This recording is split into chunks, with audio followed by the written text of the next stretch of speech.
I used to think a flickering streetlight was nothing, just faulty wiring. But after that night, I swear something waited for me to walk beneath it. I was 19 when it happened. First semester of college, broke, exhausted, and too proud to ask for rides home after late shifts. The walk from the campus cafe to my dorm wasn't long, maybe 15 minutes, but it stretched along a particularly empty service road to school, never bothered to renovate. Every night, the same pattern, deserted sidewalks, cold wind cutting through the trees, and that awful sense of being watched. Most students avoided the route. Campus security warned us not to walk alone, especially after dark, but I never took warning seriously back then. I thought danger was something that happened to other people. About halfway down the service road stood a single tall streetlight. It was old, rust along the base, the kind of lamp that buzzed quietly even during the day. I never gave it a second thought until the night it first flickered. It wasn't a soft, random flicker. It was precise, like someone hitting a switch the moment I stepped under it. 1 second I was approaching in normal light, and the second my foot crossed its shadow, the bulb sputtered and blinked rapidly, as if desperately trying to stay on. I remember looking up at it, annoyed but not alarmed. Electrical issue, I figured. Nothing more. But then came night 2, and night 3, and night 4. Every single time, only when I walked under it. The streetlight flickered so violently I could feel the hair rise on my arms. In a moment, I stepped away from its glow. Steady.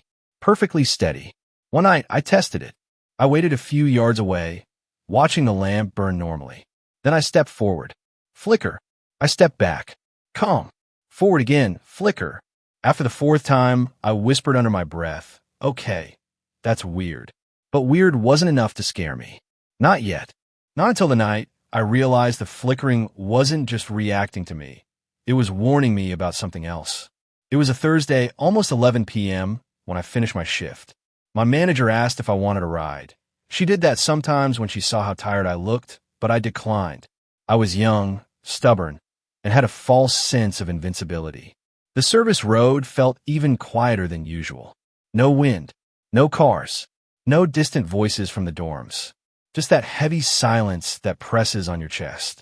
When I reached the streetlight, it flickered aggressively, like strobe lights bursting in rapid, panicked sequence.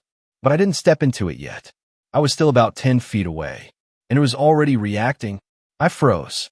That had never happened before. Then I realized the light wasn't flickering because of me. Something else was already standing beneath it.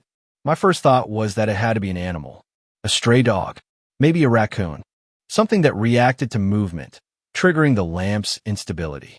I squinted into the flashing, trying to make out a shape. Nothing, just the empty circle of concrete under the streetlight. But then I saw it. Not a shape, not at first. A shadow, a human shadow, except the angle was wrong.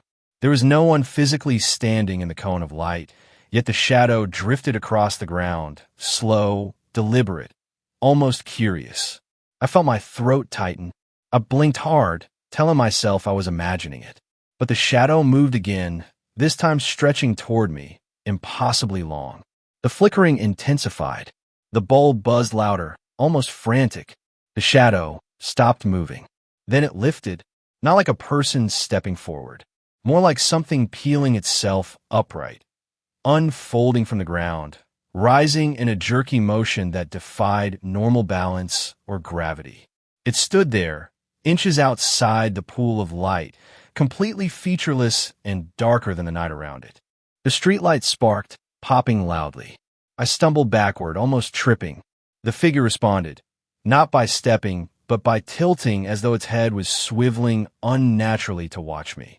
The light blew out. Everything went black. For a moment, the world was silent except for my own trembling breath. And then, from the darkness ahead, I heard it, a second set of footsteps. Not mine. Slow, heavy, getting closer. I didn't think. I ran. I sprinted harder than I ever had in my life, lungs burning, legs screaming, convinced that thing was inches away from grabbing me. I didn't look back. I couldn't. I didn't stop until I reached the bright, crowded entrance of my dorm building, where 2 students were smoking and laughing. When I collapsed near them, gasping, They asked what was wrong. I told them I'd been chased. They looked behind me. No one was there. No footsteps. No shadow. Nothing. The next day, I went to classes trying to convince myself it was stress, exhaustion, maybe a hallucination. But I refused to walk that road again, night or day. A week later, campus maintenance finally replaced that old streetlight. When the workers removed the lamp head, one of them jokingly said something that still chills me. Strangest thing. The wiring looks fine, but something fried the sensor from the inside, like it was reacting to movement, but only sometimes. Honestly, looks like it was shorting out from overload, like it was flashing too hard for too long. I kept my mouth shut. To this day, I believe that Streetlight wasn't malfunctioning. It was warning me, flashing desperately, try to reveal something I wasn't supposed to see. And sometimes when I walk alone at night, I still feel the presence of that long, impossible shadow stretched behind me, even when there's no light at all.